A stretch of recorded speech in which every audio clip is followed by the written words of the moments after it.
Terrorists, including the Haqqanis and the Afghan Taliban. We targeted Haqqani. The Haqqani network, for one, acts as a veritable arm of Pakistan's. Life does seem to be getting more difficult for the Haqqanis. They're better equipped than the Haqqani network. یہ لفظ گزشتہ 10-15 سالوں سے سنتے سنتے ہمارے کان پک گئے۔ امریکی صدور سے لے کر ان کے سیکرٹری خارجہ تک اور ویسٹرن میڈیا کے اہم کرداروں سے لے کر ان کے سفارتکاروں تک سب کی زبانوں پہ یہی لفظ ہوتا تھا، اور وہ حقانی نیٹ ورک کو پاکستان سے بھی جوڑتا تھا اور طالبان کی سٹرگل پہ ان کے بنیادی کردار کا بھی تذکرہ کرتا تھا۔ اب جب کہ حقانی بھی حکومت میں شامل ہو گئے ہیں افغانستان کے اندر، تو ایک بار پھر اس سے حقانی نیٹ ورک اور دارالعلوم حقانیہ کے ساتھ اس کا تعلق اور پاکستان کے ساتھ اس کا تعلق موضوع بحث بن گیا ہے۔ چونکہ حقانی نیٹ ورک اور دارالعلوم حقانیہ سے متعلق بہت ساری باتیں ہو رہی ہیں اور بہت سارا کنفیوژن ہے، اس لیے ہم نے ضروری سمجھا کہ آج کے جرگے میں حقانی نیٹ ورک اور حقانی برادران سے متعلق اور دارالعلوم حقانیہ اور ان کے تعلق سے متعلق اور پاکستان اور ان کے تعلق سے متعلق کچھ بنیادی حقائق آپ کے سامنے رکھتے ہیں۔ اب حقانی پاکستان کے اندر تو عموماً وہی لوگ اپنے ناموں کے ساتھ لکھتے ہیں جو کہ دارالعلوم حقانیہ سے فارغ التحصیل ہیں۔ افغانستان میں یہ نام گیا بنیادی طور پر جلال الدین حقانی کی وجہ سے۔ جلال الدین حقانی جو کہ سراج الدین حقانی وغیرہ کے والد تھے، وہ 1939 میں کارزگئی کے علاقے میں پیدا ہوئے۔ ان کا تعلق زدران قبیلے سے تھا اور انہوں نے اس وقت دارالعلوم حقانیہ اکوڑا خٹک میں علم حاصل کی تھی کہ جب افغانستان کے اندر سوویت یونین کے خلاف مزاحمت کا بھی آغاز نہیں ہوا تھا۔ وہ 1970 میں دارالعلوم حقانیہ سے گریجویٹ ہوئے تھے اور پھر انہوں نے افغان حکومت جو اس وقت سوویت یونین کے زیر اثر تھی، ان کے خلاف اپنی جدوجہد کا آغاز 1975 میں کیا۔ ان کا تعلق مولوی یونس خالص سے تھا اور خالص صاحب وہ رہنما تھے کہ جن کی قیادت میں افغان مجاہدین کو وائٹ ہاؤس میں اس وقت کے امریکی صدر رونالڈ ریگن نے بلایا تھا، اور اس وقت وہ جلال الدین حقانی کو فریڈم فائٹر کہا کرتے تھے۔ 1995 تک وہ مجاہد تھے، اور جب مجاہدین کی حکومت بنی تو اس میں وہ بھی حصہ دار تھے، اور خوست وہ صوبہ تھا کہ جو نجیب حکومت میں سب سے پہلے اس پہ قبضہ کیا تھا جلال الدین حقانی کے مجاہدین نے، اور وہ ان کے قبضے میں آ گیا تھا، اور پھر مجاہدین کے دور میں خوست اور اس سے متصل صوبے وہ زیادہ تر ان کے یا ان کے لوگوں کے زیر کنٹرول رہے۔ جب طالبان سامنے آئے تو ابتدا میں طالبان کی لڑائیاں گلبدین حکمتیار کی جماعت حزب اسلامی اور یونس خالص کی حزب اسلامی کے لوگوں سے اور کمانڈروں سے ہی ہوتی رہیں، کیونکہ جو پختون علاقے تھے اور یا جنوبی افغانستان کے اور جو مشرقی افغانستان کے علاقے تھے، یہ زیادہ تر گلبدین حکمتیار اور یونس خالص کے لوگوں کے زیر اثر تھے۔ مثلاً اس وقت ننگرہار صوبے میں گورنر حاجی قدیر جو کہ یونس خالص کی جماعت سے ان کا تعلق تھا وہ تھے، جبکہ کور کمانڈر گلبدین حکمتیار کی جماعت کے فضل حق مجاہد تھے۔ طالبان جب کابل کی طرف آگے بڑھتے رہے تو 1995 یعنی 1995 میں جلال الدین حقانی نے طالبان تحریک میں شمولیت اختیار کی، اور اس کے بعد اپنی زندگی کی آخری سانس تک وہ طالبان کے ساتھ رہے۔ اب جلال الدین حقانی ایک تو طالبان کی حکومت میں وزیر سرحدات تھے۔ 9/11 کے بعد ان کو بڑی پیشکشیں بھی ہوئیں کہ وہ اگر طالبان سے اپنا ناطہ توڑ دے تو امریکی اور افغان حکومت ان کو ایکوموڈیٹ کرنے کو تیار تھے، لیکن انہوں نے طالبان کے ساتھ اپنا ناطہ توڑنے پہ آمادگی ظاہر نہیں کی۔ افغانستان کے طالبان کا سٹرکچر ایسا ہی ہے کہ مثلاً کسی جگہ پہ جو مقامی کمانڈر ہے تو ان کا اثر و رسوخ ہوتا ہے، اور ایک لوز قسم کا سسٹم بھی تھا۔ مثلا عبدالقیوم ذاکر وہ جنوبی افغانستان میں ان کا اثر و رسوخ زیادہ تھا اور ان کے قبیلے کے زیادہ طالبان ان کے ساتھ ہوا کرتے تھے۔ اسی طرح صدر ابراہیم کے ساتھ ان کے قبیلے کے لوگ زیادہ ہوتے تھے۔ جب ملا داد اللہ تھے تو وہ اپنے علاقے کے انچارج تھے اور ان کے ساتھ لوگ زیادہ ہوا کرتے تھے۔ اسی طرح چونکہ جلال الدین حقانی اور ان کے بیٹوں کا اثر و رسوخ وہ خوست، پکتیا، پکتیکا اور کابل تک پھیلا ہوا تھا، تو اسی لیے یہ علاقے طالبان کی تنظیم کے اندر زیادہ تر ان کے سپرد تھے۔ لیکن ایسا بھی نہیں تھا کہ یہاں ایکسکلوسیولی صرف ان کی موجودگی تھی۔ مثلا ننگرہار صوبے میں خود یونس خالد صاحب کے صاحبزادے بھی متحرک رہے تورا بورا محاذ کے نام سے۔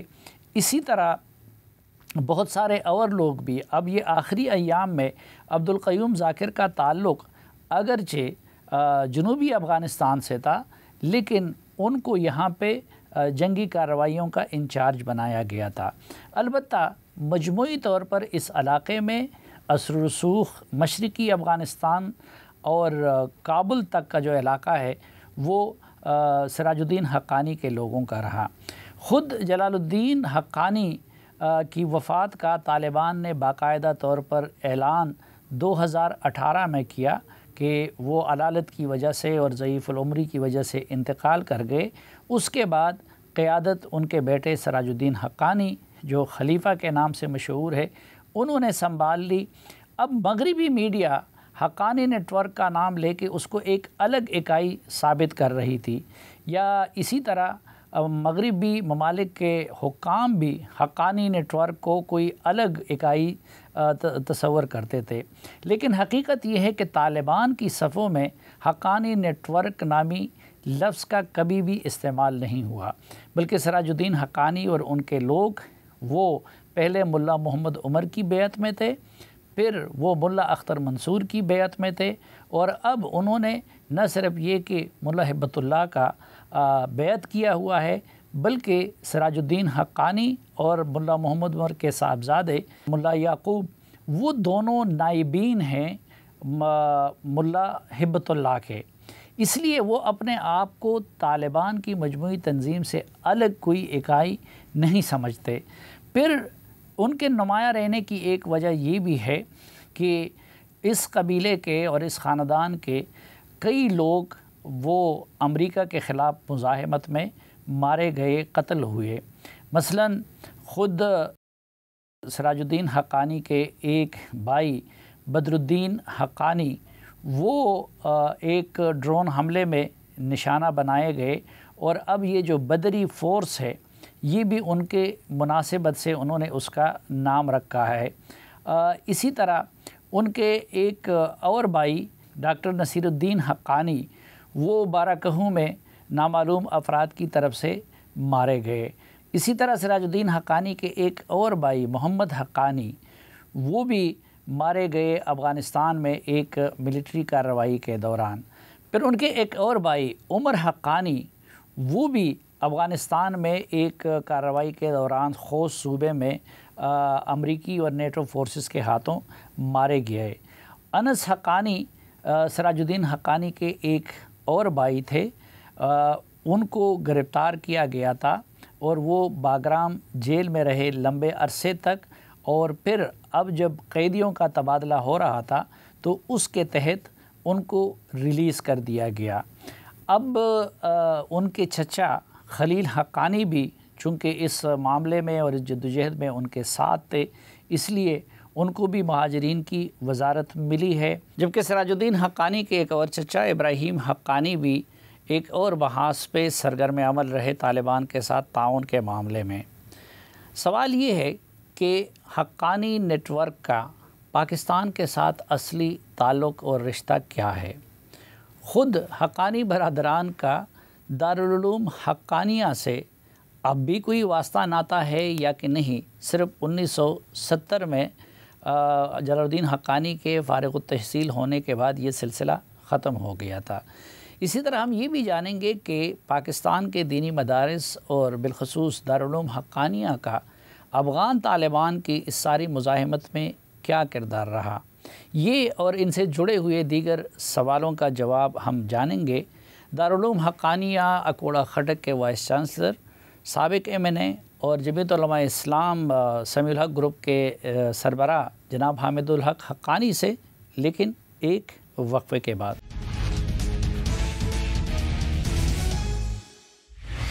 ایک بار پھر خوش آمدید آپ کو جرگے میں، اور ہمارے ساتھ تشریف فرما ہیں دارالعلوم حقانیہ کوڑا خٹک کے وائس چانسلر اور جمعیت علماء اسلام سمیع الحق گروپ کے امیر جناب مولانا حامد الحق حقانی صاحب۔ بہت شکریہ حقانی صاحب۔ اور پہلے تو آپ یہ بتائیے جی کہ یہ اپنے نام کے ساتھ آپ نے جو حقانی لکھا ہوا ہے، تو حقانی واقعی افغانستان میں کوئی پشتون قبیلہ ہے جس طرح ہمارے وزیر اعظم کہہ رہے ہیں؟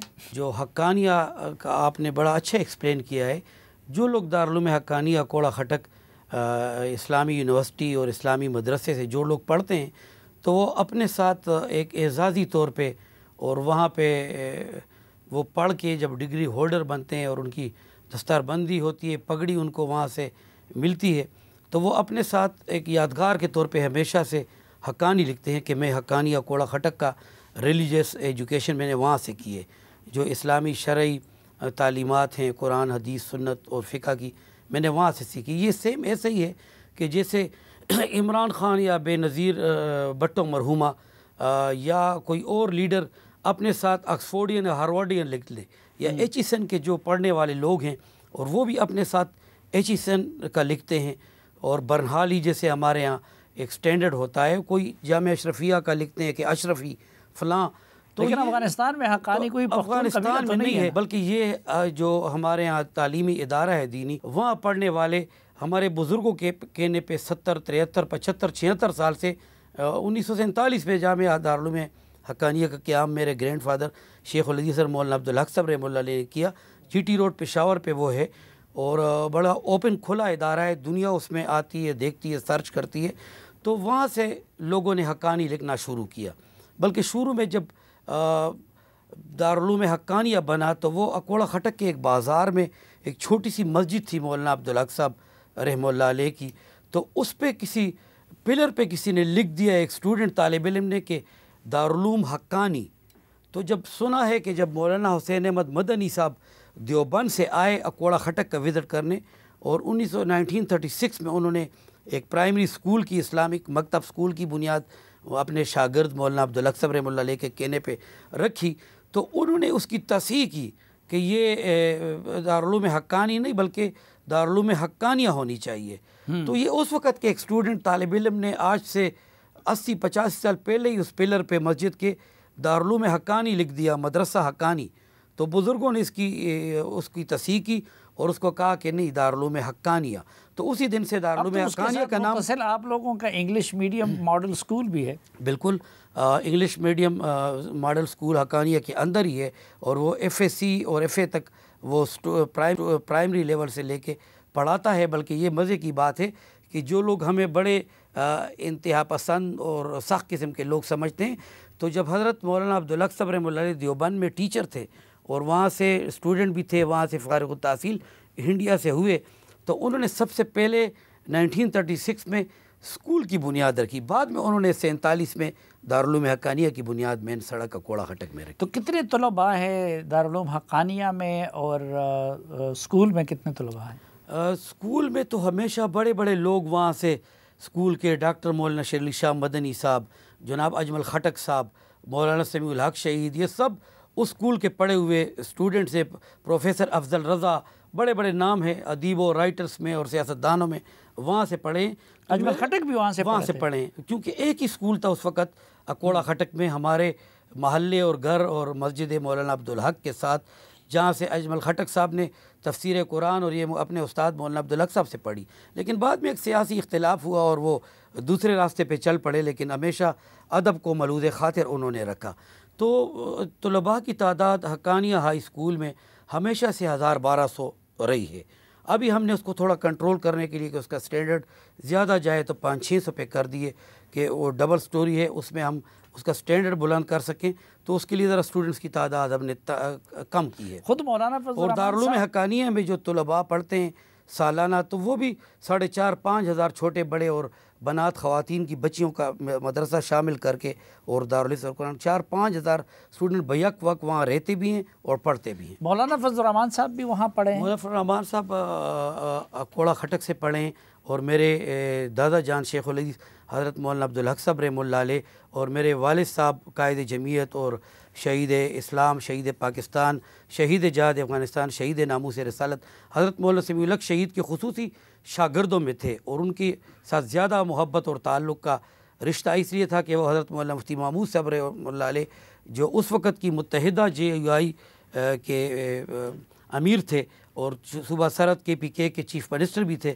تو زیادہ مولانا سمیع الحق صاحب ان کا خیال رکھتے تھے کہ ہمارے مولانا مفتی محمود صاحب کے صاحبزادے ہیں، تو ان کی وہیں پہ تعلیم اور تربیت 8-10 سال ہوئی۔ مجھے آج بھی یاد ہے جب میں 10 سال کی ایج، زیادہ خیال رکھنے پہ آپ پچھتا نہیں رہے ہیں کہ پوری جماعت انہوں نے ہائی جیک کر؟ دیکھیں جن سے آپ زیادہ محبت کرتے ہیں تو وہ کبھی کبھار تھوڑا سا آپ کو ستاتے بھی ہیں، کبھی تھوڑا کبھی کم، بہرحال۔ لیکن اس وقت 10 سال میری عمر تھی جب میں وہاں پہ اسکول میں پڑھتا تھا اور حقانیہ کے اندر، تو مجھے ان کی وہ جوانی یاد ہے، وہاں پہ وہ ان کے برآمدوں اور کلاس روم میں اٹھنا بیٹھنا پھرنا۔ لیکن مولانا عبدالحق صاحب مرحوم کی زندگی میں تو اکٹھے رہے نا، جب آپ کے والد صاحب بنے اور درخواستی گروپ بنا تو پھر تنازع آ گیا؟ نہیں، میرے والد صاحب مولانا عبدالحق صاحب بھی حیات تھے جب مولانا عبداللہ درخواستی خانپور کے رحمہ اللہ علیہ، ان بزرگ ہستی نے مولانا سمیع الحق کا انتخاب اس وقت کیا اور ان کو خود امیر بنے، اور مولانا سمیع الحق سینیٹر کو اس وقت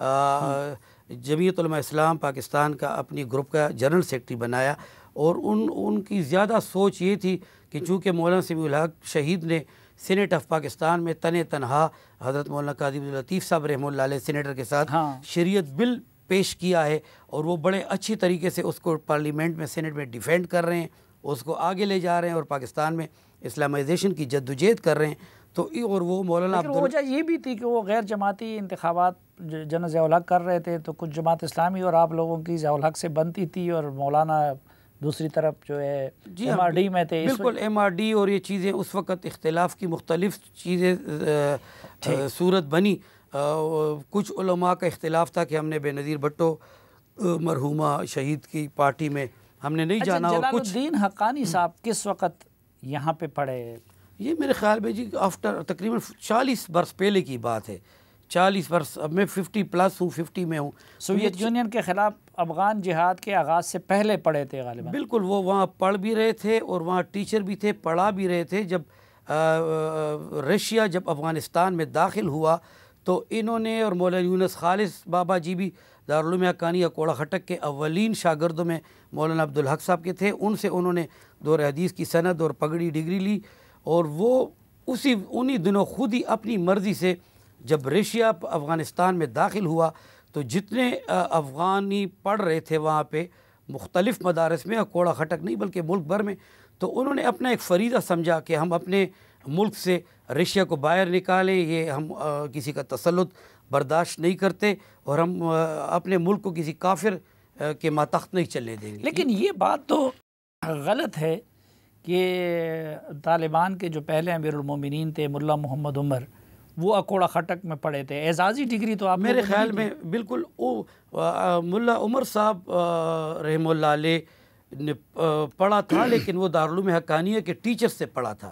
جو دارالعلوم حقانیہ سے فضلائے حقانی گئے اور اپنے ملک افغانستان گئے، کندہار گئے، تو وہ ان کی عمر کم تھی ملا عمر صاحب کی، نوجوان، تو اس وقت انہوں نے حقانی جو یہاں سے فضلائے حقانی علماء حقانیہ گئے تو وہ پاکستان کبھی رہے نہیں، تو ادھر ہی مدرسے میں بالکل وہاں رہے، اسی نسبت وہ اپنے آپ کو حقانیہ کے ساتھ جوڑتے تھے کہ چونکہ حقانیہ ایک بڑا مذہبی اور روحانی مرکز ہے اس خطہ میں، پشتونوں کے بیلٹ میں، قبائل میں، افغانستان اور پاکستان کے قریب قبائل کے سینٹر کے افغانستان کے بارڈر پہ، تو اسی جذبے سے، کیونکہ سارا جب بر صغیر میں لوگ افغانستان اور پاکستان کے لوگ انڈیا پڑھنے دیوبند جاتے تھے، 47 میں جب تقسیم ہوا تو اس کے بعد سے مولانا عبدالحق صاحب کو اپنے والد حضرت مولانا الحاج معروف گل صاحب نے نہیں جانے دیا، اور انہوں نے وہاں پہ حقانیہ میں جب اکوڑا خٹک میں مدرسہ قائم کیا تو پورا افغانستان پھر وہاں جانا بند ہوا، اور انہوں نے کہا پشتو زبان میں یہاں پہ دینی اسلامی تعلیمات دی جا رہی ہیں تو ہم اکوڑا خٹک میں پڑھیں گے. یہی وجہ تھی کہ سارے افغانستان اسی طرح تو طالبان کے کچھ رہنما وہ دوسروں مدرسوں میں پڑھے ہیں, کچھ ایسے ہیں جو یونیورسٹیوں میں پڑھے ہیں. مثلا اب ان کے ترجمان ڈاکٹر نعیم ہے, وہ انٹرنیشنل اسلامک یونیورسٹی کے پڑھے ہوئے ہیں. کچھ تو ایون دوسرے ملکوں میں بھی پڑھے تھے. کسی اور مدرسے کو طالبان کے ساتھ نہیں جوڑا جاتا. دارالعلوم حقانیہ کو اور آپ لوگوں کو طالبان کے ساتھ کیوں جوڑا جاتا ہے؟ مثلا آخری دنوں میں دیکھ رہا تھا کہ جو اشرف غنی بھی تقریریں کرتے تھے تو اس میں وہ آپ کے والد مرحوم کا بھی اور میرا بھی بھی دیتے اور آپ کا بھی کرتے تھے, کانیہ کے پیچھے کھا. تو کیا آپ لوگ واقعی وہ طالبان کے ساتھ کس حد تک آپ لوگوں کی انوالومنٹ تھی؟ دیکھیں جی, مولانا سمیع الحق شہید آپ کو علم ہے کہ وہ ہمیشہ مظلوموں کے ساتھ ہی رہے. کشمیر پہ انہوں نے ہمیشہ بات کی, فلسطین بیت المقدس کی آزادی پہ انہوں نے بات کی, شام عراق پہ انہوں نے بات کی, برما پہ بات کی. تو کیا اگر ہمارے پڑوس میں ایک افغانی ہو جو ہمارے پڑوسی ہیں, ہمارا تہذیب اور تمدن کلچر ایک ہے, وہ برسا برس 100 سال سے زائد سے ان کا آنا جانا بلکہ برسوں کئی صدیوں سے اسی خطے میں ہوتا تھا, اور جب سے پاکستان بنا ہے اور اچھے تعلقات افغانستان کے مختلف ادوار میں ہمارے پاکستان کے حکمرانوں سے رہے, نہ تورخم گیٹ ہوتا تھا اور نہ کندہار چمن کے گیٹ ہوتے تھے. سارے ایک دوسرے کے ملکوں میں دونوں آنا جانا, صحت کی سہولت اٹھانے کے لیے, ہسپیٹلز میں, ایجوکیشنز میں, تجارت کے لیے آنا جانا. تو سیم وہ لوگ زیادہ افغانیوں کو قریب ترین علاقہ جو ہے تو وہ اکوڑا خٹک لگا, پشاور کے تورخم کے بعد پشاور, اور پشاور سے 1 گھنٹے کی وہ تو پڑھائی کی بات تو ٹھیک ہے. اب اگر امریکہ کے حملے کی مذمت ہو تو وہ تو شروع میں MMA بنی تھی, اس میں مولانا فضل الرحمان بھی تھے, جماعت اسلامی بھی تھی, دیگر مذہبی جماعتیں بھی تھیں, لیکن جماعت اسلامی کو نہیں جوڑا جاتا, ان باقی MMA میں شامل جماعتوں کو نہیں جوڑا جاتا, اکوڑا خٹک ہی کو کیوں جوڑا جاتا ہے؟ بالکل جی, میرے والد مولانا سمیع الحق شہید ذرا کھل کے ان کی حمایت کر رہے تھے, ان کی اخلاقی مورل پولیٹیکل سپورٹ ان کو دے رہے تھے. ان کا جرم یہی تھا, ان کا قصور اور گناہ یہی ٹھہرا کہ وہ ان مظلوموں کو سپورٹ کر رہے تھے. نہیں, پریکٹیکلی بھی آپ لوگوں نے کبھی ہم نے پریکٹیکلی کبھی ہم پاکستانی ہیں تو ہم افغانستان آنا جانا ہوا ہے, لیکن ہم نے کبھی وہاں جنگوں میں ہم شامل نہیں ہوئے, نہ کبھی پاکستانیوں سے کہا نہ کبھی افغانیوں سے کہا. جو سٹوڈنٹس علماء طلباء پڑھ کے اپنے خطے میں جاتے تھے تو وہ اپنی مرضی سے اپنے ملک کو لیکن اس الزام میں کتنی حقیقت ہے کہ جی یہاں پہ ان کو پناہ ملتی رہی؟ یہ بالکل بکواس ہے. پورے پاکستان کے مدارس افغانیوں کے آج بھی بھرے ہوئے ہیں جو پاسپورٹ پہ اور ڈاکومنٹس پہ آتے ہیں اور پڑھتے ہیں. پہلے بغیر پاسپورٹ کے پورے پاکستان کے مدارس میں پڑھتے تھے, لیکن جب سے پابندیاں چند برسوں سے لگیں تو اب اپنے ایجوکیشن تعلیمی پاکستانی سفارت خانے سے, افغانی سفارت, وہ سارے ڈاکومنٹس کے ساتھ وہ یہاں ایڈمیشن لیتے ہیں. ہمارا چیک اینڈ بیلنس کا پورا ایک سسٹم ہے. ایسا کبھی نہیں ہوا کہ کوئی اگر کسی کو امریکہ یا یورپ یا لنڈن اس کو دہشت گرد کہتا ہو اور اس کو ہم نے پناہ دی ہو, یہ ایسا تو کوئی ممکن. اچھا, مجھے ایک بریک لینی ہے, اور ناظرین, بینظیر بھٹو کو جن لوگوں نے نشانہ بنایا تھا ان کے بارے میں بھی یہ کہا جاتا ہے کہ جی ان سوئسائڈر نے دارالعلوم حقانیہ میں قیام کیا تھا. اس حوالے سے بھی جناب حامد الحق حقانی صاحب سے جاننا ہے, اور بھی بہت سارے سوالات ہیں ان کے سامنے رکھیں گے, لیکن ایک وقفے کے بعد.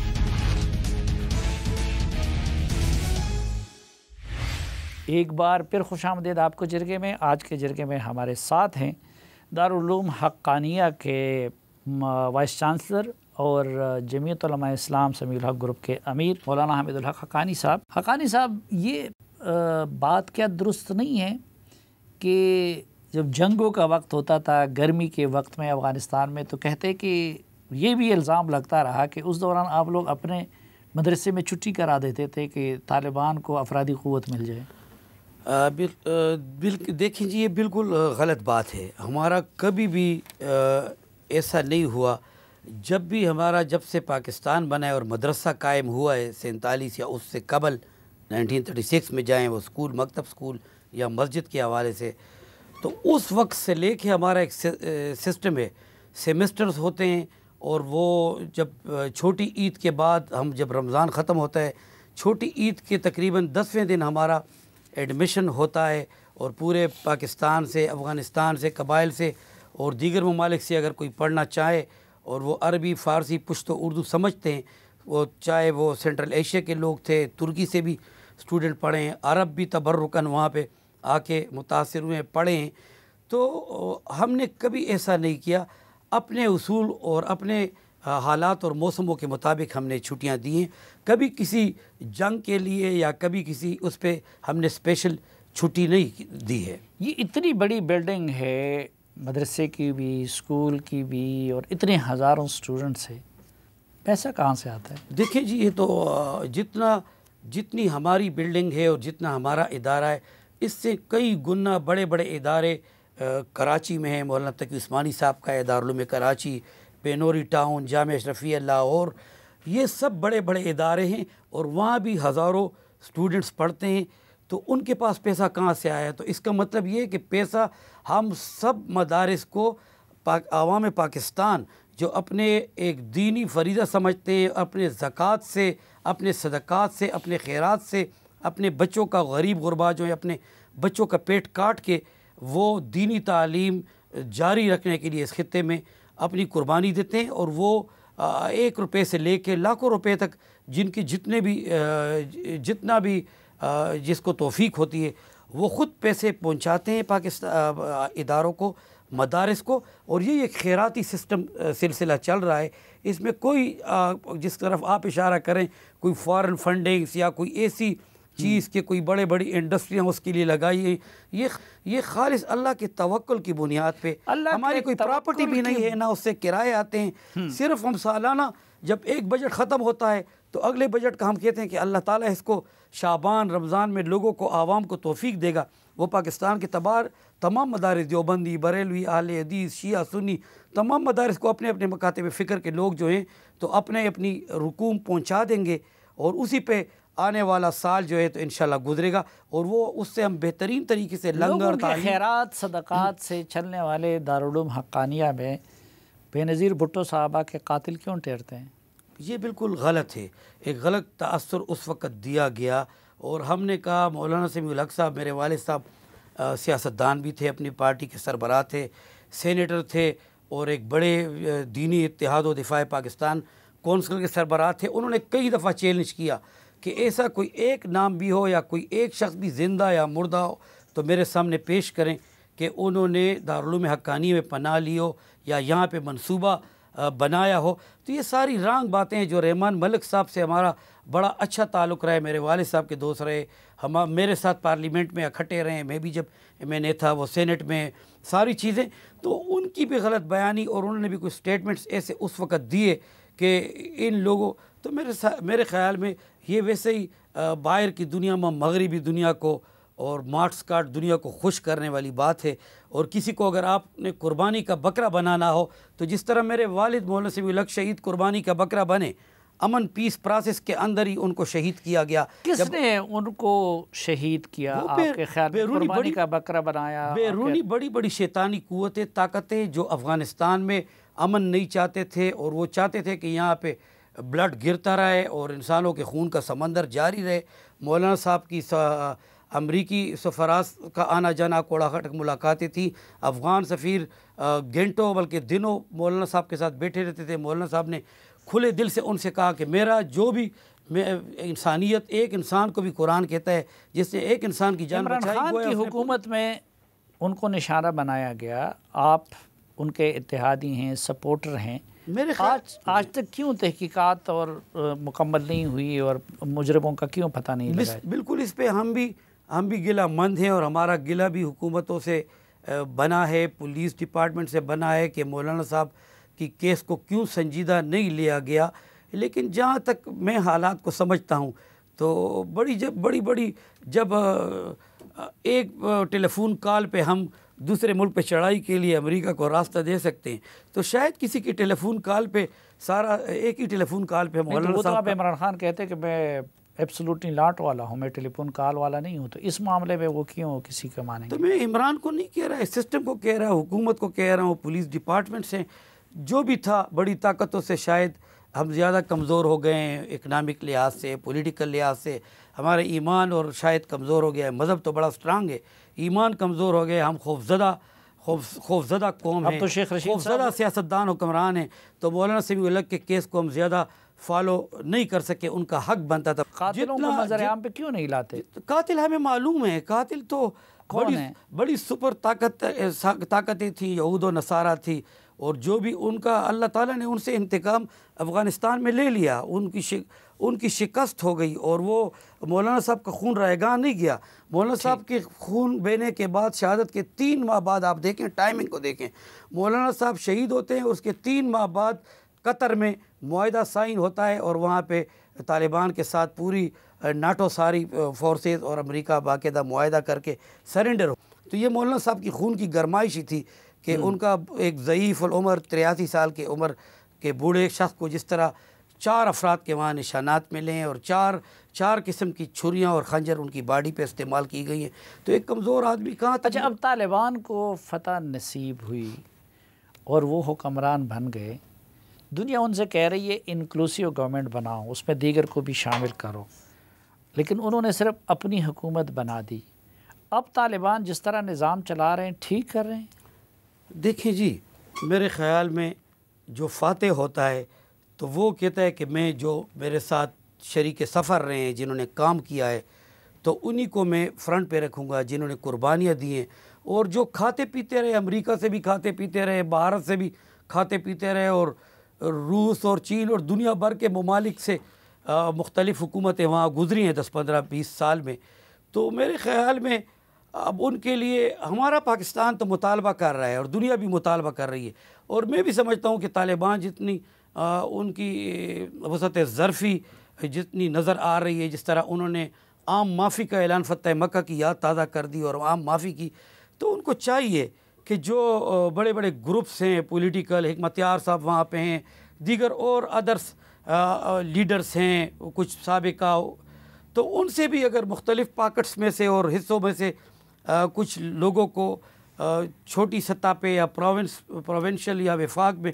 ایڈجسٹ کر لیں، تو میرے خیال میں دنیا کا ان کو نہ تسلیم کرنے کا بہانہ بھی ختم ہو جائے گا۔ لیکن یہ تو ہمیں مولانا عبدالحق رحمہ اللہ علیہ اور مولانا سمیع الحق مرحوم جیسے لوگ بھی بتاتے رہے کہ دین کا اور قرآن کا تقاضا یہی ہے کہ عوام کی رائے سے حکومت بناؤ۔